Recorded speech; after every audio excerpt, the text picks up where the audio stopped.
ஓம் சாந்தி.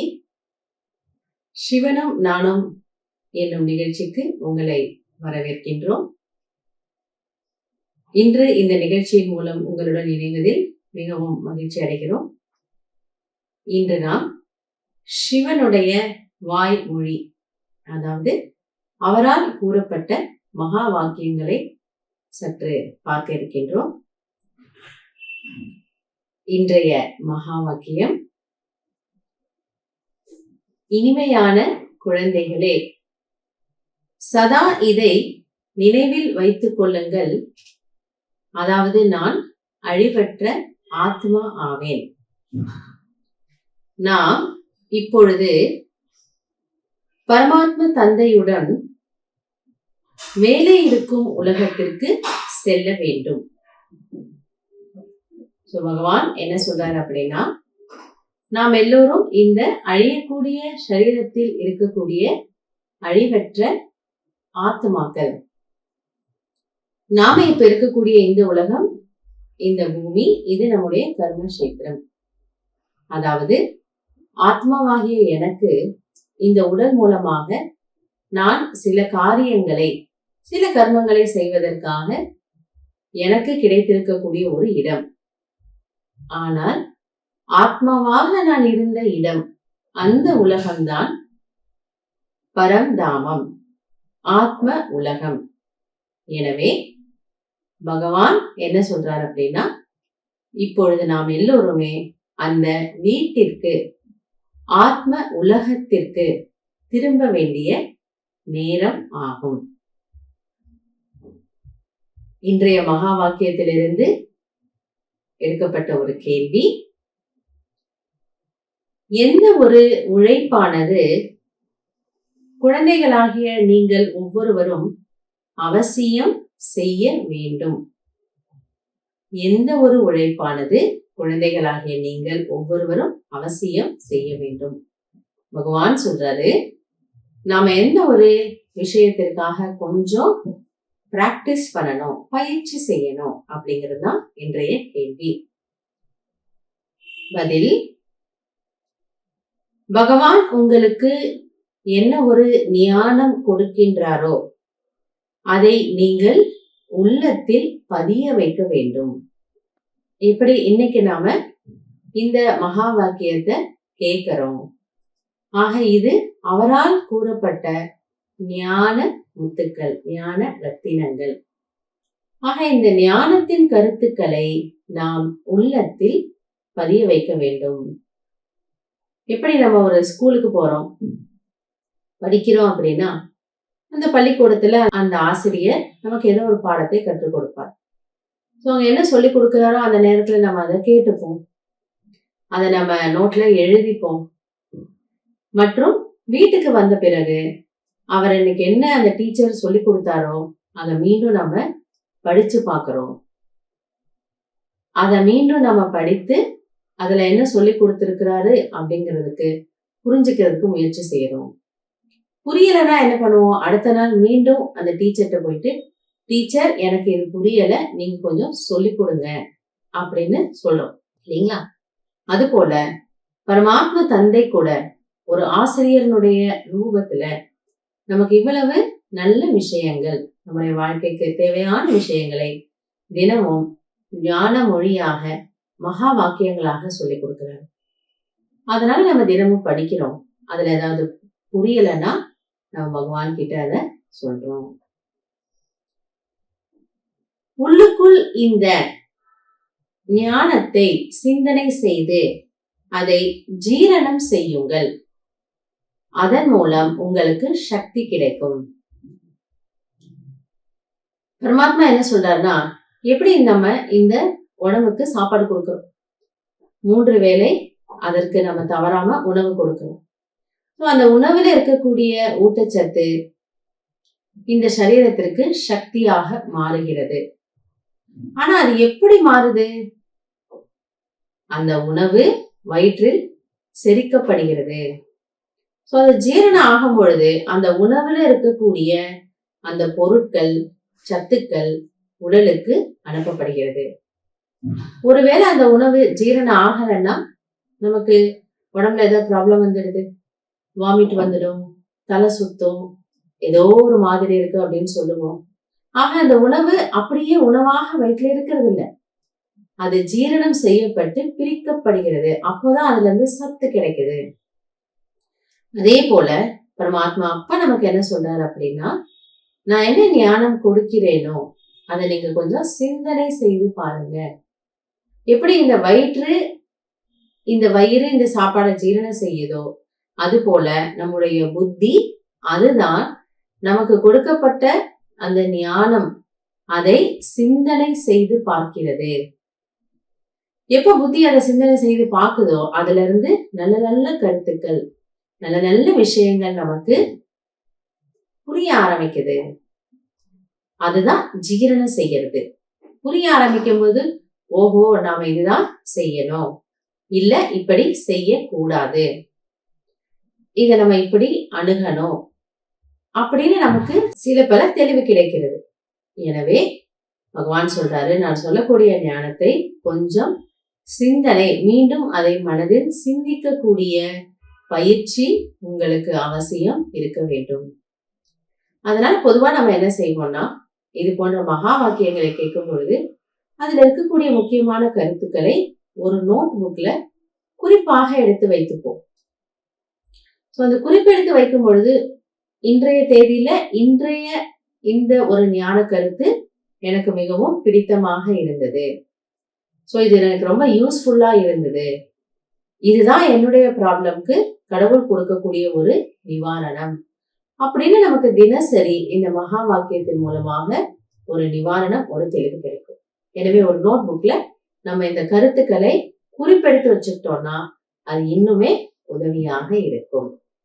எனவே இந்த ஒரு உழைப்பு குழந்தைகள் நீங்கள் அவசியம் செய்ய வேண்டும். யார் இந்த ஒரு குப்தமான முயற்சி செய்கிறார்களோ அவர்கள் சதா மலர்ந்த முகத்துடன் இருப்பார்கள். அப்போ பரமாத்மா அப்பா சொல்றாரு, யார் இந்த ஒரு குப்தமான உழைப்பு, ஏன் இது குப்தமான உழைப்பு? மற்ற யோக முறைகள், நம்ம பிசிக்கல் யோகா செய்யறோம், ஆசனா செய்யறோம் அப்படின்னா அது வெளியில தெரியுது, கைய காலை இப்படி நம்ம அசைச்சு இது செய்யறோங்கிறது வெளியே தெரியுது. ஆனால் இங்க ராஜயோகத்தில் சொல்லி கொடுக்கக்கூடிய அனைத்துமே மனம் மற்றும் புத்தி சம்பந்தப்பட்டது. எனவே இது வெளியில தெரியறது இல்ல. நம்ம என்ன செய்யறோம், என்ன பயிற்சி செய்யறோம் அது தெரியாது. ஆனால் அந்த பயிற்சியினுடைய விளைவு, இதுல நல்ல விளைவு தானே கிடைக்குது. இந்த பயிற்சியினுடைய விளைவு என்ன? நமக்குள் ஏற்படக்கூடிய மாற்றங்கள். இதனால் வரைக்கும் நான் டென்ஷன்ல வந்திருப்பேன், அல்லது கோபப்பட்டிருப்பேன், அல்லது வேற ஏதாவது ஒரு பலகீனம் என்னிடம் இருந்திருக்கும். ஆனால் எப்பொழுது நாம் யோகத்தை சரிவரமாக செய்கிறோமோ, இந்த தியான பயிற்சியை நன்றாக செய்கிறோமோ, அப்பொழுது நமக்குள் ஏற்படக்கூடிய மாற்றம் இதுதான் அந்த ஒரு படிப்பினுடைய ஒரு ரிசல்ட் ஆகும். எனவே பகவான் என்ன சொல்றாரு, இந்த ஒரு முயற்சி நம்ம செய்தோம்னா நாம் எப்பொழுதுமே முக வளர்ச்சியுடன் இருக்கலாம். எப்படி சொல்லுவாங்க இல்லையா, அகத்தினுடைய அழகு முகத்தில் தெரிகிறது. முக மலர்ச்சியா இருக்கணும்னா அதனுடைய அர்த்தம் என்ன? அகம் மலர்ந்து இருக்கிறது, அகம் சந்தோஷமாக இருக்கிறது. ஏன்னா சந்தோஷமாக இருப்பதற்கு அகம் எனக்கூடிய மனதில் நல்ல நல்ல சிந்தனைகள் வரணும், பாசிட்டிவான தாட்ஸ் வரணும். நெகட்டிவ் தாட்ஸ் இருந்தா நம்ம அப்செட் ஆகிறோம், துக்கப்படுறோம். பாசிட்டிவ் தாட்ஸ் இருந்தா சந்தோஷப்படுறோம். அதுக்காக தான் பரமாத்மா நமக்கு இந்த ஒரு சிம்பிளான ஒரு வழி சொல்லி கொடுக்கிறாரு. மனதுல நல்ல சிந்தனைகளை கொண்டு வாங்க. அதுக்காக நான் சொல்லக்கூடிய இந்த மகா வாக்கியங்களை மீண்டும் மீண்டும் அசை போடுங்கள்.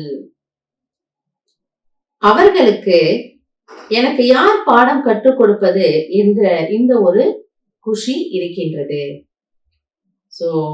பகவான் சொல்றாரு, நமக்கு உயர்ந்ததிலும் உயர்ந்த பரமாத்மா, இந்த சிருஷ்டியினுடைய படைப்பு கர்த்தாவாக இருக்கக்கூடியவர், அவரை பற்றிய மற்றும் சிருஷ்டியை பற்றிய பல ரகசியங்களை நமக்கு இந்த மகா வாக்கியங்கள் மூலமாக சொல்றாரு. அப்படிங்கிற அந்த ஒரு குஷி, அந்த ஒரு சந்தோஷம் அவர்களிடம் இருக்கின்றது. மற்றும் நாம் யார் முன்னால் அமர்ந்திருக்கிறோம் என்பதும் அவர்களுக்கு புரிகின்றது.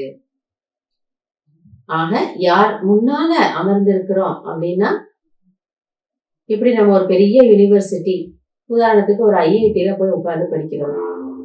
நிச்சயமா நமக்கு அதுல ஒரு ஒரு பெருமை இருக்கும்.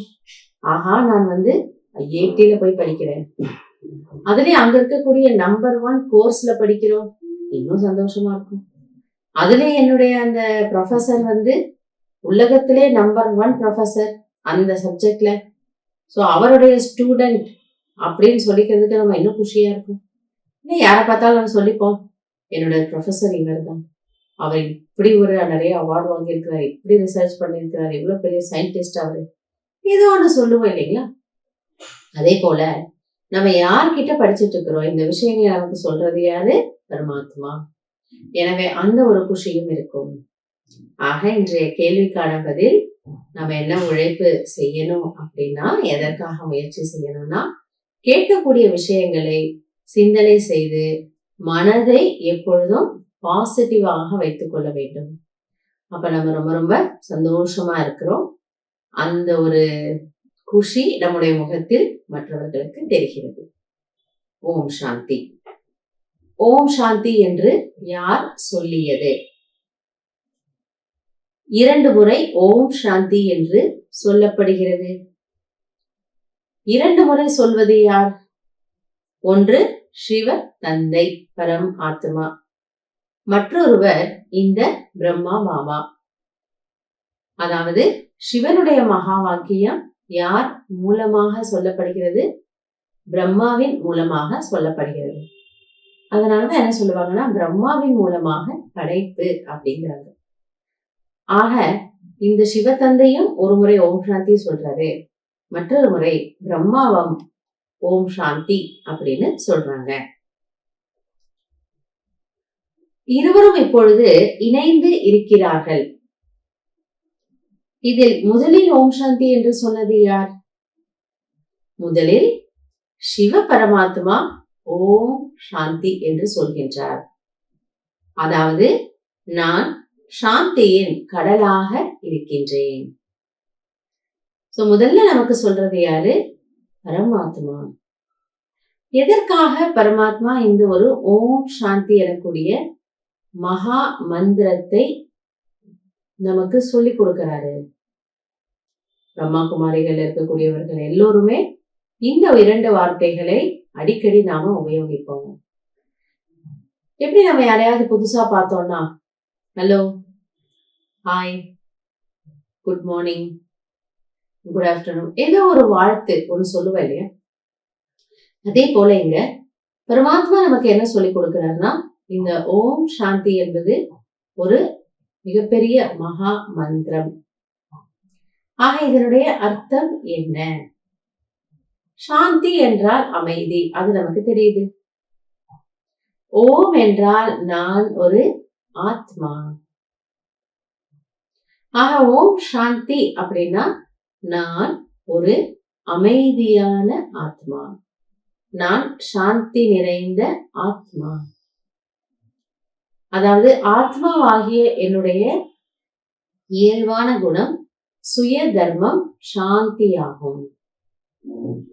எனவே நம்ம ஒருவரை ஒருவர் பார்க்கும் பொழுதும், யாரையாவது புதுசா சந்திக்கிறோம் அப்படின்னா அவங்களுக்கு என்ன சொல்லுவோம்? ஓம் சாந்தி. அதாவது இதை நமக்கு ஞாபகப்படுத்திக்கிறோம். ஏன்னா முழு நாள்லயே நம்ம பல காரியங்கள்ல ஈடுபடுறோம், நம்முடைய அமைதியை நம்ம மறந்துடுறோம். மீண்டும் நமக்கு நினைவு கொடுப்பதற்காகத்தான் இந்த ஒரு ஓம் சாந்தி அப்படி சொல்லக்கூடிய இந்த பழக்கம் இங்க நம்மிடம் இருக்கிறது. இப்ப சொல்லும் போது நம்ம ஞாபகம் வச்சுக்கிறோம், உண்மையிலேயே நான் அமைதியானவன், எனக்குள்ளேயே அந்த அமைதி இருக்கு. இத நான் ஆத்மானாலே எனக்குள்ள அமைதி நிறைய இருக்குன்னு அர்த்தம். இது அப்பப்ப நம்ம ஞாபகப்படுத்திக்கிறோம். தந்தை குழந்தைகளுக்கு இந்த நினைவை கொடுக்கின்றார். ஓம் சாந்தி. நான் எப்பொழுதும் ஆத்ம உணர்வில் இருக்கின்றேன், நான் ஒரு பொழுதும் தேக உணர்வில் வருவதில்லை. இந்த 7 நாள் பாடமுறையில உங்களுக்கு சொல்லி கொடுத்திருப்பாங்க, நாம் யார், நாம் யாருடையவர். நாம் யார் அப்படின்னும் பொழுது நான் ஆத்மாங்கிறத உங்களுக்கு சொல்லியிருப்பாங்க. சோ நாம யாருடையவர்? இறை தந்தையினுடையவர்கள். பகவான் எப்படி இருக்கிறாரு? நிராகாரமானவர், ஜோதி ஸ்வரூபமானவர். ஆக அந்த நிராகாரமான, ஆக்கார் என்றால் அவருக்கென்று ஒரு உடல் கிடையாது. அந்த நிராகாரமானவருக்குத்தான் ஜோதி ஸ்வரூபமானவருக்கென்று ஒரு உடல் கிடையாது. அதனால பரமாத்மா தன்னை பற்றி சொல்லும் பொழுது என்ன சொல்றாங்கன்னா, நான் ஒரு பொழுதும் தேகத்தின் உணர்வில் வருவதில்லை. இப்ப எப்படி நமக்கெல்லாம் இது நினைவு இருக்கு இல்லையா? நான் இன்னார், என்னுடைய பெயர் இது, என்னுடைய வேலை இது, என்னுடைய குடும்பம் இது, இவர்கள் எல்லாம் இன்னாராக எனக்கு வேண்டும். தேகத்தினுடைய எல்லா விஷயங்களும் நமக்கு நினைவிருக்கிறது. அதை நம்ம நம்முடைய ஒரு அறிமுகமாக, அடையாளமாக எடுத்துக்கிறோம். ஆனால் பரமாத்மா சொல்றாரு, எனக்கென்று ஒரு உடல் கிடையாது. அதனாலதான் பக்தியில கூட பாருங்க, நாம் அவர் என்ன செய்யறோம்? லிங்க ரூபத்துல பூஜை செய்து வழிபாடுகள் செய்கிறோம். ஏனென்றால் உண்மையிலே அவர் ஜோதி ஸ்வரூபமானவர். எனவேதான் ஸ்ரீ பரமாத்மா சொல்றாரு, எனக்குன்னு ஒரு சரீரம் கிடையாது, நான் நிராகாரமானவன், அகண்ட ஜோதி ஸ்வரூபமானவன். இந்த ஒரே ஒரு தந்தை மட்டும்தான் எப்பொழுதும் ஆத்ம உணர்வுடையவராக இருக்கின்றார். ஆக நம்ம எல்லாருமே ஜீவாத்மாக்கள். ஆக ஜீவாத்மாக்களாகிய நம்ம எல்லாருமே, அந்த வார்த்தையில என்ன இருக்கு? ஜீவாத்மா. சோ ஜீவாத்மாக்களாகிய நம்ம எல்லாருமே இந்த பூமியில வந்து ஏதோ ஒரு உடலுக்குள்ள வந்து அந்த உடல் மூலமாக சில பல காரியங்களை நாம செய்ய வேண்டியதாக இருக்கு இல்லைங்களா? அந்த சரீரத்துல வர்றோம். ஆக நமக்கு பிறப்பு இறப்பு ரெண்டுமே இருக்கு. ஆனால் ஒரே ஒரு படைப்பவராகிய கடவுள் எனக்கூடிய அந்த இறைவன் மிக பெரியவன். அவருக்கு மட்டும் பிறப்பு இறப்பு கிடையாது. அவர் இறப்பிற்கும் பிறப்பிற்கும் அப்பாற்பட்டவர். எனவே அவர் சொல்றாரு, நான் எப்பொழுதும், நான் ஒரு ஆத்மா என்ற உணர்வுல எப்பொழுதுமே இருக்கிறேன். இந்த விஷயங்களை பரம்பிதா பரமாத்மாவை தவிர வேறு யாராலும் புரிய வைக்க முடியாது. ஆக இப்படிப்பட்ட விஷயங்களை ஒரே ஒரு சிவ பரமாத்மா தான் சொல்லி கொடுக்கிறாரு. ஏன்னா இந்த விஷயங்களை பற்றி வேற யாருக்குமே தெரியாது. ஆத்மாங்கிறதை பற்றியோ அல்லது படைப்பவரை பற்றியோ யாருக்குமே தெரியறதில்லை. படைப்பவருக்குத்தான் அவரை பற்றி தெரியும். எனவே அவரே வந்து இந்த விஷயங்களை நமக்கு சொல்லி கொடுக்கிறாரு. தந்தை புரிய வைக்கின்றார், மேலே இருக்கக்கூடிய சிருஷ்டி உலகமாகப்பட்டது ஆத்மாக்களினுடைய உலகம். அதைத்தான் நிராகாரமான உலகம் என்று சொல்லப்படுகிறது. அங்கு நாம் அனைவரும் ஆத்மாக்களாக அந்த நிராகார உலகத்தில் இருக்கின்றோம். பிறகு அங்கிருந்து கார்போரியல் வேர்ல்ட், அதாவது இந்த பூமிக்குள் வருகிறோம். சோ பரமாத்மா நமக்கு இதை சொல்லி கொடுக்கிறார். நீங்க ஒரு உயிர் சக்தி. இந்த உயிர் இந்த பூமிக்கு வர்றதுக்கு முன்னாடி எங்க இருந்தது? எந்த உலகத்துல இருந்தது? அந்த உலகத்தை தான் என்ன சொல்லப்படுது? ஆத்ம உலகம். சோ இது பூமி, இதுக்கு மேல இருக்கக்கூடியது சூரிய சந்திர விண்வெளி, அந்த ஒரு கோள்களுடைய மண்டலம், அதை பார்க்கிறோம். இந்த பிரபஞ்சத்தையும் தாண்டி இருக்கக்கூடியதுதான் சூக்ஷ்ம உலகம்னு சொல்றோம். அதையும் தாண்டி இருக்கக்கூடியதுதான் ஆத்ம உலகம், பரந்தாமம். ஆக அதனுடைய பெயர்ல என்ன இருக்கு? பரந்தாமம், மிக உயர்ந்த உலகம், எல்லாவற்றிற்கும் அப்பாற்பட்டு இருக்கக்கூடிய உலகம். மற்றும் ஆத்ம உலகம், அதாவது நாம் எல்லோருமே உடல் இல்லாத நிலையில் உயிர் பொருட்களாக, உயிர் பொருள் சொல்றதை விட உயிர் சக்திகளாக அனைத்து உயிர்களும் இருக்கக்கூடிய இடம் எதுவென்றால் அந்த ஆத்ம உலகம். சோ அங்க உடல் கிடையாது. எல்லோருமே ஆத்மாக்களாக, ஒளி புள்ளி நட்சத்திரங்களாக அங்க அந்த உலகத்துல நம்ம இருக்கோம். அங்கு நாம் ஆத்மாக்களாக இருக்கின்றோம். இங்கு வரும்பொழுது ஜீவ ஆத்மாக்களாக ஆகின்றோம். சோ சிவ பரமாத்மா புரிய வைக்கிறார். இங்க வரும்பொழுது உங்களுக்கு ஒரு ஜீவன் உடல் கிடைக்கிறது. அந்த ஆத்மா அந்த தாயினுடைய வயிற்றுல 4 மாத அல்லது 5 மாத குழந்தையாக ஒரு உடல் இருக்கும் பொழுது அந்த உடம்புக்குள்ள இந்த ஆத்மா பிரவேசமாகுது.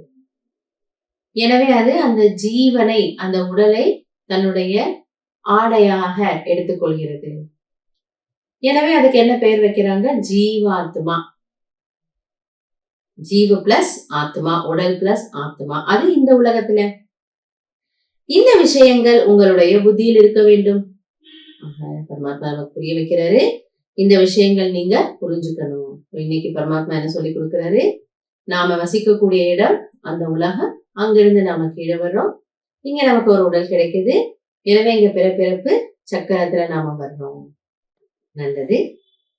ஆக இப்படி பரமாத்மாவினால் சொல்லப்பட்ட, பரமாத்மா அருளிய அந்த மகா வாக்கியங்கள், வாய்மொழிகள், அவற்றிலிருந்து தினமும் நம்முடைய கவனத்திற்காக, இன்னைக்கு எப்படி பரமாத்மா சொன்னாரு இல்லையா, நம்ம சிந்தனை செய்யணும்னு. அதுபோல் சிந்தனை செய்வதற்காக தினமும் இந்த முரளி என்னும் மகா வாக்கியத்திலிருந்து 2 கருத்துக்கள் கொடுக்கப்படும். அந்த கருத்துக்களை நம்ம மனதுல வச்சுட்டு, பதிய வச்சுட்டு நம்ம அதை சிந்திச்சு பார்க்கலாம். ஆக இன்றைக்கான அந்த முக்கியமான கருத்துக்கள் ஆவது, முதல் பாயிண்ட், இப்பொழுது தந்தையின் ஸ்ரீமத் படி நடந்து உயர்ந்த கர்மங்கள் செய்ய வேண்டும். அதாவது அந்த கர்மங்கள் மூலமாக நாம் நல்ல பலனை அடைய வேண்டும் மற்றும் கர்மத்தின் பந்தனத்திலிருந்து விடுபடுவதற்காக முயற்சி செய்ய வேண்டும். எந்த ஒரு தவறான கர்மமும் செய்யாதீர்கள். அதற்காக நாம் பிறகு பச்சாதாபப்பட வேண்டி இருக்கும். எனவே இன்னைக்கு சிவதந்தை நமக்கு இதையும் புரிய வைக்கிறாரு. ஆத்மா இந்த உடல்ல என்ன செய்யுது? நம்ம உட்கார்ந்தாலும், எழுந்தாலும், சாப்பிட்டாலும், தூங்கினாலும், குடிச்சாலும், நடந்தாலும் எல்லாமே ஒரு கர்மா தான். கர்மானா ஏதோ நெகட்டிவா சொல்லக்கூடிய விஷயம் அப்படியும் கிடையாது. எந்த ஒரு செயலும் நம்ம புரிய வச்சோன்னே நடந்தாலும் அது ஒரு கர்மா தான். அதுவும் ஒரு ஆக்ஷன், ஒரு செயல். ஆக நாம செய்யக்கூடிய செயல் நல்ல கர்மங்களாக இருக்க வேண்டும். நாளைக்கு நான் வருத்தப்படுற மாதிரி, அடடா நான் இப்படி செய்துட்டேனே, நம்ம செய்யாம இருந்திருக்கலாம், பேசாம இருந்திருக்கலாம் அப்படின்னு சொல்ற மாதிரியான எந்த வேலையும் இன்றைய நாள் செய்யாதீங்க. பகவான் பாருங்க நமக்கு எவ்வளவு அன்பா புரிய வைக்கிறாரு. நாளைக்கு வருத்தப்படும்படியான காரியம் எதுவுமே இன்றைய தினத்துல நீங்க செய்யாதீங்க. அதே போல கர்மத்தின் மீது கவனம் இருக்கட்டும். பிறரை மகிழ்விக்கக்கூடிய, பிறருக்கு சந்தோஷத்தை கொடுக்கக்கூடிய நல்ல கர்மங்களை நீங்க செய்ய வேண்டும். இரண்டாவது பாயிண்ட், எந்த ஒரு அழியக்கூடிய பொருள் மீதும் பற்றுதல் வேண்டாம். இன்னைக்கு பரமாத்மா பற்றுதலை பற்றி புரிய வைக்கிறாரு. ஏதோ ஒரு பொருள் இருக்கு, எனக்கு அது ரொம்ப பிடிக்கும், அந்த பொருள் திடீர்னு உடஞ்சு போச்சு, அப்ப நம்ம எவ்வளவு துக்கத்துல வர்றோம். மீண்டும் மீண்டும் அந்த பொருள் ஞாபகம் வருது, இப்படி உடஞ்சு போச்சு, அது இல்லாம என்னால முடியவே இல்லை, அது இருந்தா எவ்வளவு நல்லா இருந்திருக்கும், எனக்கு எவ்வளவு யூஸ்ஃபுல்லா இருந்தது, ஒருவேளை அதை யாராவது உடைச்சிருந்தாங்கன்னா அவங்க மேல நமக்கு இன்னும் கோவம் வேற வருது, இப்படி பண்ணிட்டாங்களே அவங்க, வேணும்னே தான் பண்ணியிருப்பாங்க. அதாவது நம்முடைய சிந்தனை அந்த ஒரு பொருள் நம்ம கிட்ட இல்லாததுனால நமக்கு அதுல அவ்வளோ ஒரு துக்கம் ஏற்படுது. அதனால பகவான் என்ன சொல்றாரு, உங்களுக்கு என்ன வசதிகள் வாய்ப்புகள் கிடைக்குதோ, பொருட்கள் கிடைக்குதோ, சாதனங்கள் கிடைக்குதோ, நல்லபடியா அதை எல்லாவற்றையும் நீங்க யூஸ் பண்ணுங்க. ஆனால் அதுதான் வேணும், அந்த பற்றுதல் வேண்டாம். அது இருந்தால் நல்லது, நான் நல்ல விதமா யூஸ் பண்றேன், இல்லைனாலும் நோ ப்ராப்ளம். அந்த ஒரு மனப்பாங்கு, அந்த ஒரு மைண்ட் செட் நமக்கு வேணும். ஏன்னா இப்ப இருக்கக்கூடிய இந்த நவீன காலத்துல நமக்கு நிறைய சாதனங்கள் கிடைக்குது. ஒரு சின்ன உதாரணத்துக்கு இந்த மொபைல்ல நம்ம எல்லா வேலையும் செய்துடுறோம். இப்போ கொஞ்ச நேரம் நம்ம அது கையில இல்ல, ஒரு நாளைக்கு நம்ம கிட்ட அது இல்லைன்னா நம்ம எப்படி இருப்போம்? எனவே இதன் மீது நமக்கு கவனம் வேணும். எல்லாவற்றையும் யூஸ் பண்ணணும், ஆனால் அதிகப்படியான பற்று அதன் மீதும் இருக்கக்கூடாது. இந்த உடலும் அழியக்கூடியது. நான் இதில் இருக்கும் அழிவற்ற ஆத்மா என்பதை நினைவில் வைக்க வேண்டும். சோ அப்படி பார்க்க போனா நான் கூட ஒரு உயிர் சக்தி தான். நான் இந்த உடல் அல்ல. இந்த உடல் கூட அழியக்கூடியது. இதுவும் நமக்கு கவனத்துல இருக்கணும். இன்றைய சிந்தனைக்கான 2 கருத்துக்கள் இதுதான். மற்றும் தினமும் அந்த முரளியினுடைய மகா வாக்கியத்துல கடவுள் நமக்கு ஒரு ஆசீர்வாதம், ஒரு வரம் கொடுக்கிறார். அது தினமும் அந்த மகா வாக்கியத்துல இருக்கும். இன்றைய ஆசீர்வாதம் அந்த மகா வாக்கியம் என்னன்னு கேட்டுக்கலாம். எப்படி நம்ம பக்தியில ரொம்ப தீவிரமான நம்ம பக்தி செய்யும் பொழுது கடவுள் நமக்கு காட்சியா கிடைப்பாரு. அப்படியே நம்ம முன்னாடி காட்சியா தோன்றி உனக்கு என்ன வேணும் மகனே அல்லது மகளே கேள் அப்படின்னு உடனே நமக்கு இது வேணும் அப்படின்னு சொல்லும் பொழுது அது உனக்கு அப்படியே கிடைக்கட்டும் அப்படின்னு கை எப்படி பண்ணி ஒரு ஆசீர்வாதம் கொடுத்துடுறாரு. சோ அந்த ஆசீர்வாதம் கொடுத்த உடனே அதுக்காக நான் எதுவும் உழைக்க வேண்டாம். அந்த ஆசீர்வாதம் வாங்கறதுக்கு தான் உழைப்பு. அது அப்படியே நமக்கு கிடைச்சிருது, அப்படியே நடந்துருது. அது போல தினசரி மகா வாக்கியத்துல பகவான் நமக்கு ஒரு ஆசீர்வாதம் கொடுப்பாரு. அதை நம்ம என்ன செய்யணும்? இது கடவுள் இன்னைக்கு எனக்கு கொடுத்த வரம், அதை நான் அப்படியே மனசார ஏத்துக்கிறேன். இன்றைய நாள் நான் இப்படிதான் இருக்க போறேன், இது இப்படியே நடந்துடும். அப்ப நிறைய பேருடைய அனுபவம் இருக்கு. அன்றைய தினத்தினுடைய வரம், அதன் மூலமாக நல்ல நல்ல விஷயங்களை நாம அனுபவம் செய்யறோம். ஒரு நாளும் ரொம்ப சந்தோஷமா இருக்கிறோம். இன்றைய வரம், கட்டளைகளை பின்பற்றுவதன் மூலமாக அனைத்து விதமான புகார்களையும் முடிக்கக்கூடிய மாயையிலிருந்து தப்பிப்பவர் ஆகுங்கள். கட்டளைகளை பின்பற்றுவதன் மூலமாக அனைத்து விதமான புகார்களையும் முடிக்கக்கூடிய மாயையிலிருந்து விடுபட்டவர் ஆகுங்கள். பகவான் சொல்றாரு, அமிர்த வேலை, அதாவது அதிகாலை நேரம் நீங்கள் கண் விழித்ததில் இருந்து இரவு உறங்க செல்லும் வரை உங்களுக்கு என்னவெல்லாம் கட்டளைகள் கிடைக்கின்றனவோ, எப்படி நம்ம சொல்றோம் இல்லையா, பகவான் நமக்கு ஸ்ரீமத் கொடுக்கிறாரு அப்படின்ட்டு. சோ இதுதான் கட்டளைங்கிறாரு. நம்முடைய நன்மைக்காக பகவான் என்னென்னலாம் செய்யணும் அப்படிங்கறத இந்த முரளி மூலமா சொல்றாரோ அதன்படி என்னுடைய எண்ணம், என்னுடைய பார்வை, என்னுடைய நினைவு, என்னுடைய உள் உணர்வு மற்றும் என்னுடைய சம்பந்தம் தொடர்புகள் இருக்கின்றனவா என்று சோதனை செய்யுங்கள். ஏன்னா பரமாத்மா நமக்கு என்ன சொல்றாருன்னா, உங்களோட பார்வை சுத்தமா இருக்கணும், பேச்சு சுகம் கொடுக்கக்கூடியதா இருக்கணும், சிந்தனைகள் நேர்மறையா பாசிட்டிவா இருக்கணும், எல்லாரும் சம்பந்தம் தொடர்பு வரும்போது நம்ம சந்தோஷமா இருக்கணும். சோ இதையெல்லாம் நீங்க செக் பண்ணுங்க. இப்படிதான் நான் முழு நாளும் இருக்கிறேனா அப்படின்னு செக் பண்ணுங்க. ஏனென்றால் ஒவ்வொரு எண்ணத்திலும் அந்த கட்டளையை பின்பற்றும் பொழுது உங்களுடைய மற்ற அனைத்து புகார்களும் முடிந்துவிடும். பகவான் சொல்றத நம்ம கேட்கிறோம் அப்படின்னா வேற எதுவுமே நமக்கு தடையாக, ப்ராப்ளமாக இருக்காது. ஏன்னா அதற்கான சொல்யூஷன் அதுதான் கட்டளையாக நமக்கு அவரு கொடுத்துடுறாரு. எனவே உள்ளுக்குள் இந்த ஒரு முயற்சி இருக்கட்டும். அதாவது நான் பகவானுடைய வழிப்படி நடக்க வேண்டும். எப்ப எங்கேயாவது அந்த வழியை நம்ம தவற விட்டுடுறோம், அவர் காட்டக்கூடிய நல்ல வழியிலிருந்து விலகி சில நேரம் என் மனதுக்கு என்ன தோணுதோ அதை நான் செஞ்சிடுறேன் அப்படின்னு பொழுதுதான் நம்ம எங்கேயாவது போய் மாட்டிக்கிறோம். எப்படி வழி தவிர ஒரு காட்டுக்குள்ள போயிட்டோம்னா கொஞ்சம் தான் மிஸ் ஆயிருப்போம், ஆனா அதுல இருந்து வெளியில வர தெரியாது. ஏன்னா அது காடு. அதனாலதான் அந்த ஒரு சின்ன பாதையை மட்டும் அதுல போட்டு வச்சிருப்பாங்க. அந்த பாதையில அப்படியே போனோம்னா போய் சேர வேண்டிய இடத்துக்கு போயிடலாம். அந்த பாதையை எங்கேயா மிஸ் பண்ணிட்டோம்னா தொலைஞ்சு போயிடுறோம். பகவானுடைய அந்த ஸ்ரீ மத்து, அதாவது உயர்ந்த வழி, நமக்கு மகா வாக்கியங்கள் மூலமா சொல்றாரு இல்லையா, அதுதான் பாதை. அந்த பாதையில நம்ம போயிட்டே இருந்தோம்னா எங்க போகணுமோ கடவுள் நம்ம கூட்டிட்டு போயிடுவார். மிஸ் பண்ணிட்டோம்னா தொலைஞ்சு போயிடும் இல்லையா? தொலைஞ்சிட்டோம்னா துக்கம் தான் ஏற்படுது. எனவே எங்காவது குழப்பம் வந்தால் இதை நீங்கள் சோதனை செய்யுங்கள். மாய என்னை எங்கும் ஏமாற்றவில்லையே. அதிலிருந்து தப்பிப்பதற்காக நான் கடவுளுடைய மகா வாக்கியத்தை பின்பற்றுகிறேனா? இதுதான் நமக்கு இன்னைக்கு புரிய வைக்கிறார் வரம். சோ இன்னைக்கு நம்ம இதை எப்படி பிராக்டிஸ் பண்ணணும்? நான் ஒவ்வொரு விஷயத்தையும் கடவுள்கிட்ட சொல்லிட்டு செய்யறேனா? சொல்லிட்டு செய்யும் பொழுது நல்ல விஷயங்களை மட்டும் செய்வோம், தவறானது செய்ய மாட்டோம். அதுதான் அவருடைய கட்டளையை பின்பற்றுவது. அப்ப இந்த வரதானத்தை நம்ம இன்னைக்கு பிராக்டிஸ் செய்யணும். நல்லது. மற்றும் ஸ்லோகன். இந்த ஸ்லோகன் அப்படிங்கிறது எப்படி நம்ம பக்தியில ஏதாவது ஒரு மந்திரம் சொல்லி சின்னதா ஒரு வார்த்தை சொல்லுவோம் இல்லையா?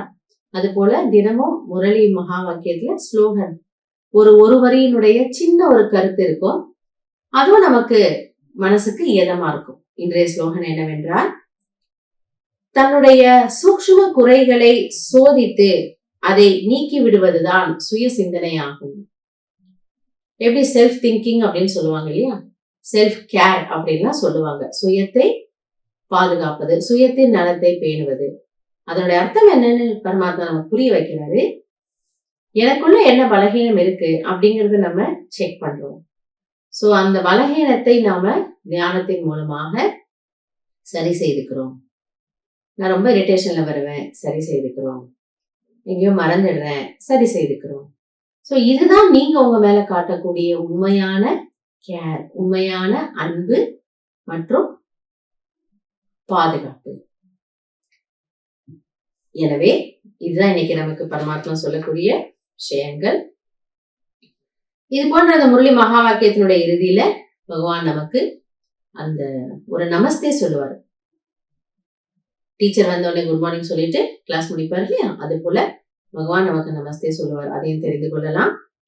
இனிமேலும் இனிமையான காணாமல் போய் கண்டெடுக்கப்பட்ட குழந்தைகளுக்கு தாய், தந்தை, பாப் தாதாவின் அன்பு நினைவுகள் மற்றும் காலை வணக்கம். எப்படி பக்தி மார்க்கத்துல பகவான் என்ன சொல்றோம்? அம்மையும் நீயே, அப்பனும் நீயே. எனவே அவர் சொல்றாரு, ஒரு தாய் மற்றும் தந்தையினுடைய ரூபத்துல நான் உங்களை தினமும் சந்திக்கிறேன். உங்களுக்கு என்னுடைய அன்பு நினைவுகள். ஆன்மீக தந்தையின் ஆன்மீக குழந்தைகளுக்கு காலை வணக்கம். அவர் நமக்கு காலை வணக்கம், குட் மார்னிங் சொல்றாரு. நாம திருப்பி சொல்லுவோம், ஆன்மீக குழந்தைகளின் ஆன்மீக தந்தைக்கு காலை வணக்கங்கள். ஆக நம்முடைய நாளே கடவுளுடன் அவரோட குட் மார்னிங்கோட ஆரம்பிக்குது அப்படின்னும் பொழுது அன்றைய நாள் கண்டிப்பாக மகிழ்ச்சி நிறைந்ததாக, சுமூகமானதாக இருக்கும். நல்லது. ஓம் சாந்தி. இன்றைய முரளி மகா வாக்கியத்திலிருந்து நம்ம சில மணித்துளிகள், சில நிமிடங்கள் தியானம் செய்யலாம். ஓம் சாந்தி. ராஜயோகத்தில் தியானத்தின் முதல் படியாவது தன்னைத்தான் யார் என்று உணர்வதாகும். ராஜயோகத்தில் நான் இந்த அழியக்கூடிய உடல் மட்டும் அல்ல, மாறாக இந்த உடல் என்னும் 5 தத்துவங்களால் ஆன கருவியை உபயோகிக்கக்கூடிய அழிவற்ற உயிர் சக்தி என்னும் ஆத்மாதான் நான். ஆத்மா என்னும் இந்த உயிர் சக்தி இந்த உடலை இயக்குகின்றது. ஆத்மாவானது இந்த உடலின் நெற்றியின் புருவ மத்தியில் பிரகாசமாக சிறிய நட்சத்திரம் போன்ற ஒளி புள்ளியாக பிரகாசித்துக் கொண்டிருக்கின்றது. நெற்றியின் புருவ மத்தியில் ஒரு அழகான நட்சத்திரம் இருப்பதாக மனதில் எண்ணிக்கொள்கின்றேன். இந்த ஒளிப்புள்ளியிலிருந்து வெண்ணிற ஒளிக்கதிர்கள் பரவிக்கொண்டே இருக்கின்றது. அந்த வெண்ணிற ஒளி சக்தியானது இந்த உடல் முழுவதும் தலையிலிருந்து பாதம் வரை தன்னுடைய அதிர்வலைகளை அனுப்பிக்கொண்டே இருக்கின்றது. ஆத்மாவினுடைய சக்தியினால்தான் இந்த உடலின் ஒவ்வொரு உறுப்பும், ஒவ்வொரு அங்கமும், ஒவ்வொரு அணுக்களும் சக்தியை பெற்று இயங்கிக் கொண்டிருக்கின்றது. ஆத்மா நான் எப்படிப்பட்ட எண்ண அதிர்வலைகளை, உணர்வுகளை என் மனதில் உருவாக்குகின்றேனோ அப்படிப்பட்ட எண்ண அதிர்வலைகளை இந்த உடலின் ஒவ்வொரு அணுவிற்கும் நான் அனுப்பிக் கொண்டிருக்கின்றேன். எனவே நான் ஆத்மா என் உடலையும் ஆரோக்கியமாக வைத்துக் கொள்வதற்காக என்னுள் இருக்கும் மனதையும் ஆரோக்கியமாக வைத்துக் கொள்கின்றேன்.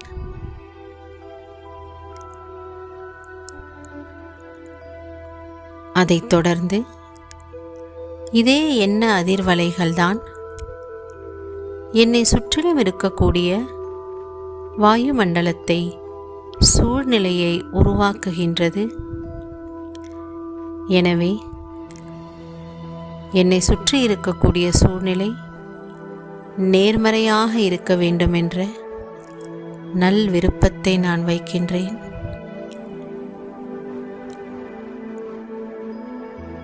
ஆக என்னுடைய மனதில் நல்ல எண்ணங்களை உருவாக்கி பாசிட்டிவான நேர்மறையான எண்ணங்களை உருவாக்கி என் மனதையும் என் உடலின் ஒவ்வொரு அங்கத்தையும், என்னை சுற்றி இருக்கும் வாயுமண்டலத்தையும்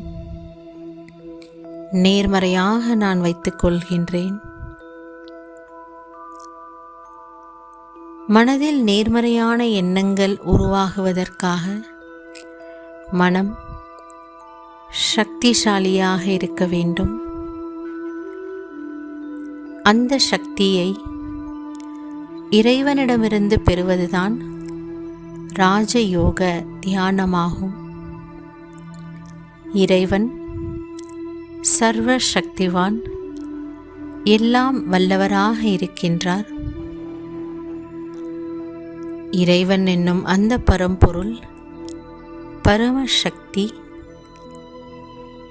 பரமாத்மா என்று அழைக்கப்படுகின்றார். பரமாத்மா என்னும் அந்த பரமசக்திதான் என்னை படைப்பவராகவும் இந்த சிருஷ்டியை படைப்பவராகவும் இருக்கின்றார். இந்த சிருஷ்டியில் உள்ள ஒவ்வொரு படைப்பிற்கும் அமைதியையும், சுகத்தையும், செல்வ வளத்தையும், நற்பண்புகளையும் கொடுக்கக்கூடிய தந்தையாக அவர் விளங்குகின்றார். எனவே ஆத்மா நான் என் அன்பான படைப்பவர் என்னும் இந்த தந்தையுடன் மனதின் மூலம் தொடர்பு கொள்கின்றேன். உண்மையிலேயே பரமாத்மாவும் என்னை போன்றே ஜோதி ஸ்வரூபனாக,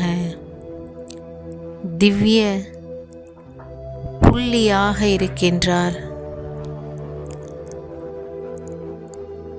அவரிடமிருந்து இந்த முழு சிருஷ்டிக்கும் ஒளி சக்தி, அமைதியின் சக்தி கிடைத்து கொண்டே இருக்கின்றது.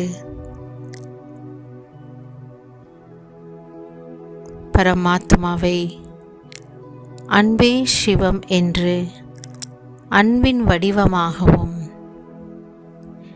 எப்பொழுதெல்லாம் என் மனதிற்கு அமைதி வேண்டுமோ அப்பொழுதெல்லாம் அவரை இறைவா, அமைதி கடலே என்றும் நான் இதுவரை அழைத்திருந்தேன். உண்மையிலேயே அந்த பரமசக்தி அமைதியின் பொக்கிஷமாக இருக்கின்றார். என் மனதின் மூலம் அந்த பரமாத்மாவை, பிரகாசிக்கக்கூடிய ஜோதி ஸ்வரூபத்தை மனதில் நினைக்கின்றேன். அந்த அளவற்ற ஜோதி ஸ்வரூபத்திலிருந்து இடைவிடாமல் சக்திகள் நிறைந்த, அமைதி நிறைந்த, அன்பு நிறைந்த ஒளிக்கிரணங்கள் அவரை சுற்றிலும் பரவுவதாக உணர்கின்றேன். எனவே அந்த ஒளிக்கிரணங்கள் ஆத்மாவாகிய என்னை சுற்றிலும் கூட அந்த பரமசக்தியிலிருந்து, பரமாத்மாவிடமிருந்து, அமைதி கடலிடமிருந்து அமைதி சக்தி நிறைந்த அதிர்வலைகள் அவரை சுற்றிலும் பரவுவதை உணர்கின்றேன்.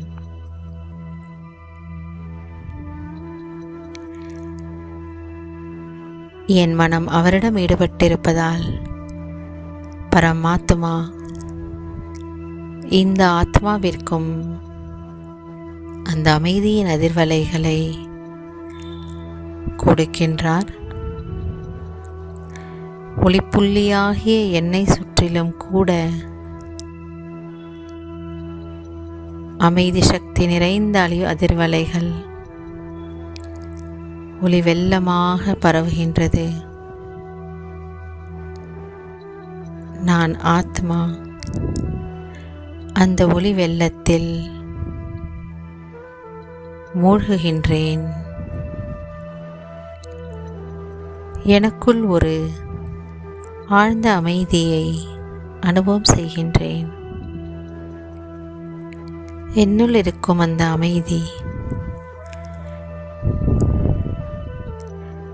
நேர்மறையான அதிர்வலைகளாக நான் இருக்கும் இந்த இடத்திலும் இந்த பகுதியிலும் என் இயற்கைக்கும் கூட என்னை சுற்றி இருக்கும் அனைவருக்கும் கூட பரவச் செய்கின்றது. நான் எவ்வளவு சக்திசாலியாக ஆகின்றேனோ அந்த அளவிற்கு அந்த சக்தியின் நேர்மறையான எண்ண அதிர்வலைகளை இந்த முழு உலகிற்கும் தானமாக கொடுக்கின்றேன்.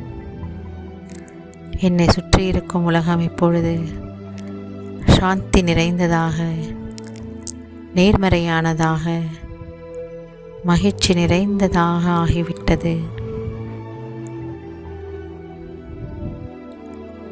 இந்த ஒரு அரிய வாய்ப்பை, இந்த ஒரு அரிய ஞானத்தை, என்னை பற்றிய உண்மையை எனக்கு கற்றுக் கொடுத்த